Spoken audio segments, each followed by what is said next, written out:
What's happening, world? B Marsh Boxing, and I'm back at it for another boxing video. So, Teofimo Lopez, Brooklyn, New York, 13-0 with 10 KOs. IBF title holder at the lightweight division. He's having trouble getting negotiating with Lomachenko for this fight that's supposed to have been happening since like March. You know what I mean?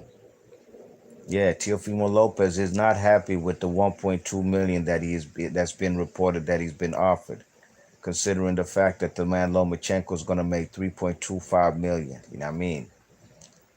You check it. So Teofimo's not happy with that. This is Teofimo Lopez's biggest payday. Absolutely. Should the man Lomachenko be making 2 times more than what the man Teofimo Lopez is making?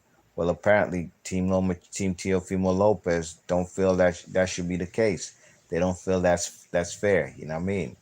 Now, considering that, COVID-19 has affected boxing, will these guys even be fighting in front of a crowd for unification that they've been talking about for October 3rd?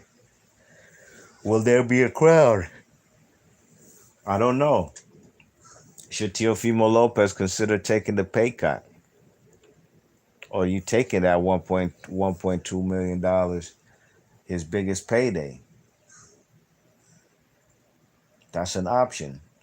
Should the man Lomachenko at least give 2.5 million over to the man Teofimo Lopez to make at least a cool 1.5 million? You know what I mean? Will the man what's his name? Lomachenko do that? You know what I'm saying? So if he makes 1.5 million, Lomachenko makes 3 million. Still getting twice what he's paying. He's getting twice more than what Teofimo Lopez is making, but is that fair? So I think the man Teofimo Lopez is going to try and wait this man out. You know what I mean? He's going to wait for him to get a little older. You check it.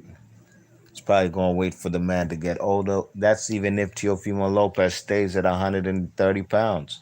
I'm sorry, 35. He's been talking about it's hard to make the weight, and he been wants to move up. So I'm not sure what's going to happen. You know what I mean? You check it. Does Teofimo Lopez deserve a 50-50? Depends on where the fight's supposed to be at, right? I don't think he deserves a 50-50. Lomachenko's done a lot of the legwork over the years, but they do have an almost identical record. Only difference is Teofimo Lopez has no losses on his record. You know what I mean? Teofimo Lopez has been in the game um, in fewer years than the man Lomachenko, but they do have about the same amount of fights. You know what I mean? You check it. So it's gonna be difficult, man. If this fight don't get made, we're gonna be short. You know what I'm saying? Um, but it could work out for Teofimo Lopez in this regard. Remember Danny Jacobs and Triple G. Danny Jacobs did not agree on the money he was supposed to be making, and he kept negotiating. Yeah, I mean, I thought the man was ducking the fight, but at the end of the day, he just wanted to get paid a fair price. And he eventually did get a fair offer from Triple G. The fight got made. Same with Triple G and Cannoli. Cannoli was just trying to give him a flat fee. Triple G wasn't having that. That fight passed. They probably fought somebody else in between. They came back to the negotiation table late in the next fight, and Triple G got what he wanted. You know what I mean? You check it. So I'm gonna read you some quotes from the man Michael Coppinger, what he said about Teofimo Lopez and this Loma thing. Quote, Teofimo Lopez was offered 1.2 million for an October 3rd lightweight title bout versus Vasyl Lomachenko. He's seeking far more, and the fight is the fight's in jeopardy. Loma accepted a package in excess of 3.25 million. With the proposed date a little over 60 days away, Teofimo is resigned to defending his title against a different opponent. Per sources, can the fight be salvaged? End quote. So it looks like Lomachenko is going to get more than 3.25 million because it says he's accepted a package in excess of 3.25 million dollars. You know what I mean? You know, so that's probably where Lomachenko, sorry, Teofimo Lopez, is having problems negotiating and getting a fair deal. Will I accuse Teofimo Lopez of ducking? Absolutely not. If the money's right, then they're gonna get it popping. You know what I mean? Teofimo Lopez has trolled Lomachenko all throughout this COVID, and now it looks bad that the man is not accepting his biggest payday of his career. But at the end of the day, Jesus Christ, Lomachenko's gonna make way more than twice the money that Teofimo Lopez supposed to make. Throw that man a bone, give him 15, 1.5, 1.7 million. Fuck it, give him 2 million. Give him 2 million. And if he don't take that, then I'm gonna say he ducking. Give that man 2 million. The man Lomachenko get your 3.2 million, 3.25 million. Because you're gonna get excess according to this Mike Carpenter quotes, excess of 3.25 million. Give enough back to make your 3.25 million. Let the man Teofimo Lopez eat for 2 million. And let's get one of the best fights that could be made in 2020. Let's get it popping. I recall when the man Amir Khan and Lamar Peterson from DC were in negotiations. They offered the man Amir Khan offered Lamar Peterson his highest payday at the time of 300,000. Lamar Peterson declined it. People looking at it like you're crazy. What the hell you doing? The man Lamar Peterson, in his next fight, he took a high risk, low reward type of fight. A fight I think he only made like $50,000, maybe 60, when he fought a guy from the Dominican by the name of Victor Cayo. He beat Victor Cayo, calculated risk, but he got through it. Went back to the negotiating tables with the man Amir Khan. This time now, he got 600,000, his highest payday at the time, $600,000. So you see, he declined at 300,000. They came back to the negotiating table a fight later, and now he's getting 600,000. And the fight was brought to his backyard right here in Washington D.C. at the convention center down here on 7th Street. You know what I mean? So with that being said, that man took a risk and a calculated risk, and it worked out for him. Amir Khan was so cocky, he said, I'll come to your backyard. I'll come to Washington, D.C. to fight you. He could have had that fight in England. He could have had that fight in Las Vegas or Los Angeles or on the West Coast, where he was training with, at the time, Freddie Roach. Nah, he decided to come to the nation's capital, and the nation's capital is a whole different beast. You know what I'm saying? We don't have nothing out here besides black fighters. Real talk. We got a fighter by the name of Dusty Harrison Hernandez, Hispanic guy mixed with white, you know what I mean?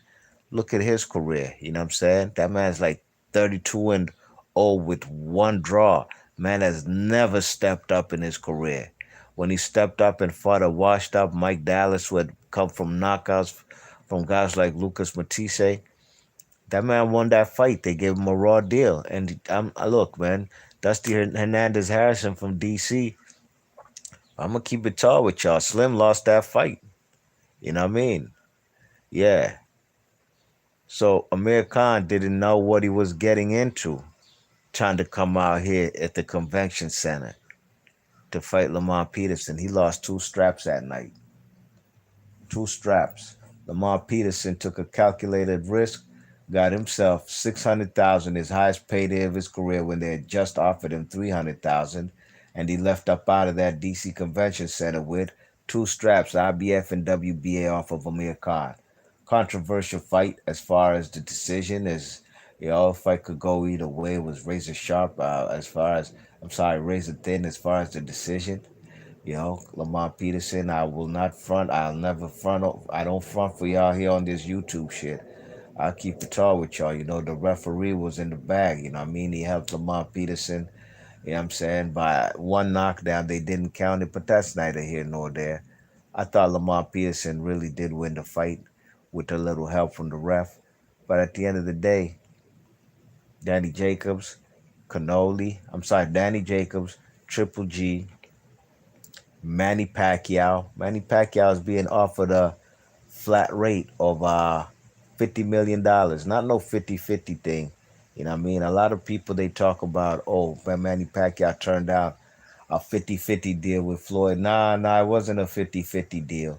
It was a 50 million flat fee for Manny Pacquiao, which would have at the time his high would have been his highest payday of his career.